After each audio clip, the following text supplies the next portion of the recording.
Hello बच्चों, let's read this question. The question says high concentration of fluoride is poisonous and harmful to bones and teeth at levels over A is 1 ppm, B is 3 ppm, C is 5 ppm and option D is 10 ppm. तो basically इस question को करने के लिए जो हम key concept use करेंगे, क्या की कॉन्सेप्ट लेके चलते हैं हम? Key concept is any substance which present in higher concentration, any substance, कोई भी सब्सटेंस अगर वो हायर कंसंट्रेशन में प्रेजेंस हो, which present in higher concentration may cause certain side effect, which present in certain higher concentration or which may present in higher concentration may cause certain side effects. Concentration may cause certain side effects. ठीक है, तो यहाँ पर बात करते हैं हम अपने फ्लोराइड की। वैसे जो फ्लोराइड है वो इतना हार्मफुल नहीं है जितने उसके इम्पोर्टेंस भी है, but in a limited quantity. अगर वो उसकी हायर कंसंट्रेशन हो तो it will be definitely harmful. तो हम फ्लोराइड की बात करें, fluoride is responsible for bone growth and dental growth, is responsible for bone growth के लिए रिस्पॉन्सिबल है और हमारी डेंटल ग्रोथ के लिए, bone growth and dental growth. Dental growth में हमारे टीथ आते हैं, dental growth of teeth, dental growth of teeth.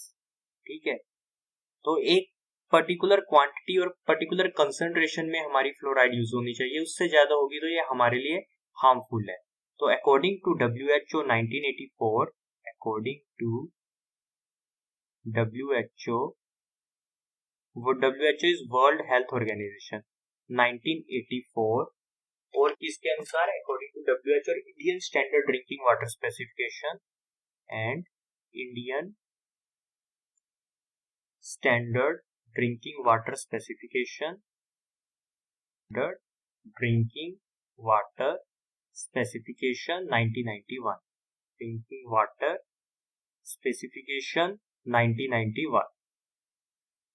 ठीक है, तो इन्होंने क्या लिमिट सेट की है? 1991, the maximum permissible limit of fluoride in drinking water is, the maximum permissible limit, the maximum permissible limit of fluoride in drinking water is 1.5 ppm. Maximum permissible limit of fluoride in drinking water is कितनी लेके चलेंगे हम? Fluoride in drinking water is 1.5 ppm। और desirable कितनी कहा जाता है? 1.5 ppm तक मैक्सिमम जा सकते हैं, लेकिन desirable limit is 1 ppm and desirable limit is 1 ppm। तो अगर इससे ज्यादा होगी तो इसके हार्मफुल कॉज होंगे। डिजायरेबल लिमिट कितनी है? 1 ppm, 1.00 ppm। तो अगर हम बात करते हैं at higher concentration, at higher concentration above 1 ppm, at higher concentration कितने पे? Above 1 ppm, concentration above 1 ppm, it may cause dental fluorosis, it may cause, क्या cause कर सकता है? dental fluorosis, it may cause dental fluorosis। और dental fluorosis क्या होती है? formation of white color line on teeth fluorosis। क्या होती है dental fluorosis? dental fluorosis होती है हमारी formation of, कौन से कलर की लाइन होती है हमारी? व्हाइट कलर की डिस्टिंक्ट लाइन आ जाती है हमारे टीथ पे, formation of white distinct line over teeth, white distinct line कहाँ? हमारे टीथ, ओवर टीथ। और हमारी ये जो बॉडी है उसको भी काफी हार्मफुल करती है। इट में also cause skeletal weakness, it में आल्सो कॉज, क्या कॉज करते हैं? Skeletal weakness. हमारी जो स्केलेटल सिस्टम है इसमें जो बोन है उसको वीक कर देते हैं, skeletal weakness.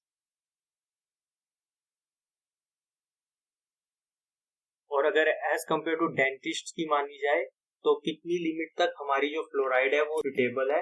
Eight 0.7 ppm is considered best for dental health. At 0.7 ppm